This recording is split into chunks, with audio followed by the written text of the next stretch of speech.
Welcome back to Razor Active. I'm Yvonne, and I have with me in the living room Eugene Leow, our RazorTV editor, and Ernest Lewis, the deputy sports editor of the new paper. If you've just joined us, we just looked at a video on what Singaporeans are feeling about the striker matchups that that Capello could come up with, and well, it could be pretty weak according to some people. So let's continue, gentlemen, with what you think about what Singaporeans are saying about what Capello should be doing with the team. Yeah, you like Capello, and then me and Eugene are like Rooney and Heskey, right? Yeah. Okay, my question is, why every time the topic of England comes out, why is the emphasis always on attack?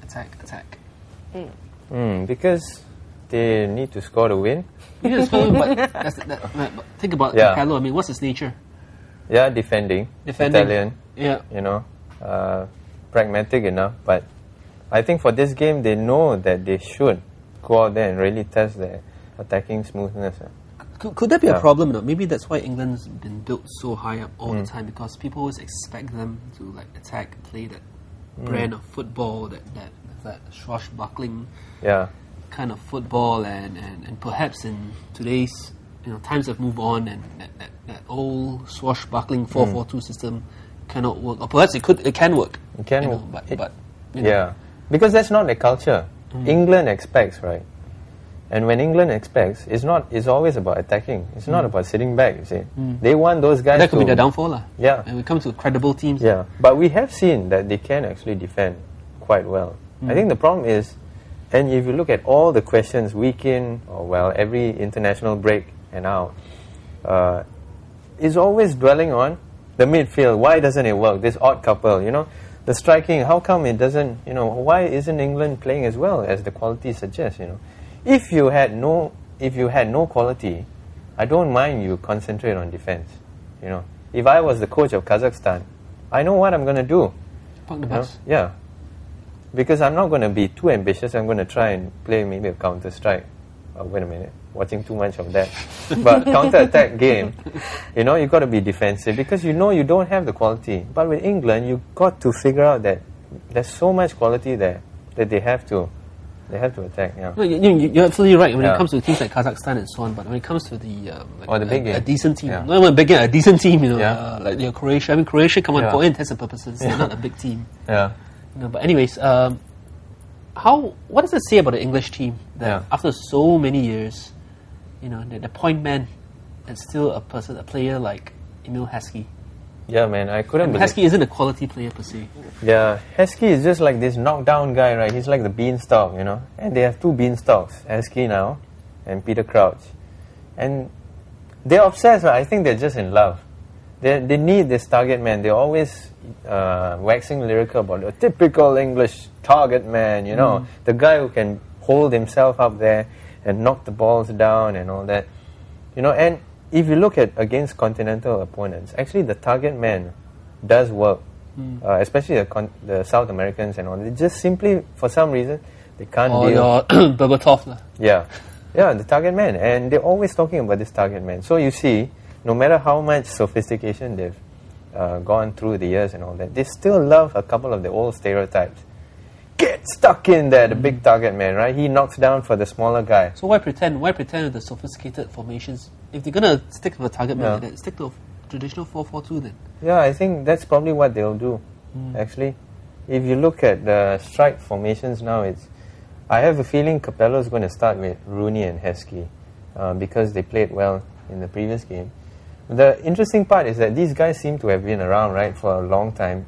But they all talk about their own partnerships as new because they've just started playing. Again, that's why I say they need to find that attacking rhythm. They need to settle down. So they've got Rooney and Heskey. So it's a big guy, smaller guy, and more mobile. Rooney will be drifting around. He will probably knock down. If it doesn't work in the first half, then he'll probably bring on Defoe and Crouch. I'd be very surprised if he throws Defoe and Crouch on. And he might do that, you never know, because the two of them really hot form. And the movement actually, I think, might be more impressive than Heskey and Rooney because they've had time to develop that partnership at club level. And Capello has been known to surprise because I expected David Beckham to start the last game, but he threw Walcott in, and you know what happened in the end. Yep. So he may plan one surprise, but that's about it. He won't go more than 2 surprises. Yeah.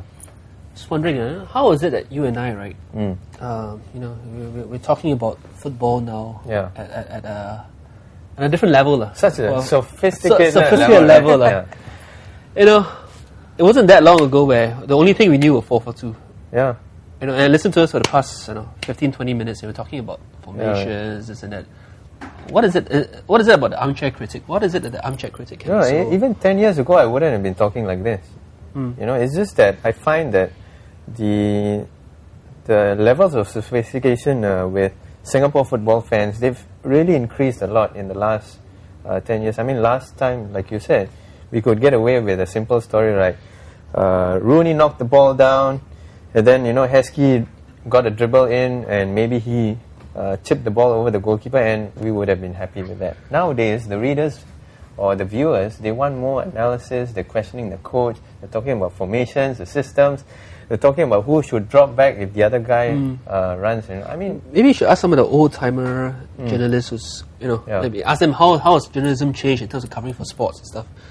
Maybe it's not just about what happens on the field, but global economics. You have how the credit crunch is affecting sports and things like that. So being a sports journalist these days, it's no longer just about knowing what happens on the field.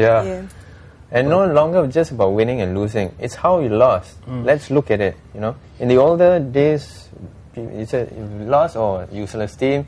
This guy didn't perform. Hammer this guy, and then let's say if there was a string of results, sack the coach. That's what they'll say. Nowadays, after one result, oh my God, should the coach have done this? He's not been. And then they'll go back to like years before and say maybe there's some evidence they found that they played this formation and then this worked. And then after that, they'll bring in all these references where, okay, maybe this might have worked if you tweak this. What about this, asking this guy to cut in more during the game rather than asking him to cut outside? Okay, my next question is, because the media is so sophisticated now, fans have got 101 opinions now. Do you think it affects the modern game? Do the players inadvertently get affected by all these? It could be, because although the players famously claim that they hardly read the papers and all that, and they might be right about it, they may not have the time, but they always hear the rumors. And the other thing is that the players themselves, they would look at the game. I mean, I'm sure when you played in your school teams or whatever, right?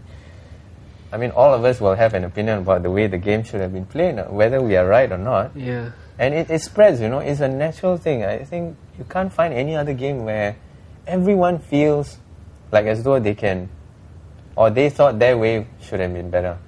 Unfortunately, when I was playing football in the school team, in primary school, the more goals you score, the better player. But the higher you got, secondary school, you realize, maybe I'm not that good of a player. You go to JC, you go to army time, I was like, maybe I'm just like mediocre. There are a lot of better guys out there than you. But for all the sophistication, it's still the same, because you're looking at the quality of the game, your players, the team. And I don't know, I still find it's still down very much to the basics. If you don't have the quality, you're just going to be automatically more defensive. So when you hear managers like Arsene Wenger saying that, this team shouldn't have done, they're going to do that. Of course, what do you expect? Of course. They're going to do that because that's the best they can do, you see. So. Well, we need to take a break for now, but after the break, we'll come back with some other key groups that we'll look at. So we'll see you after the break.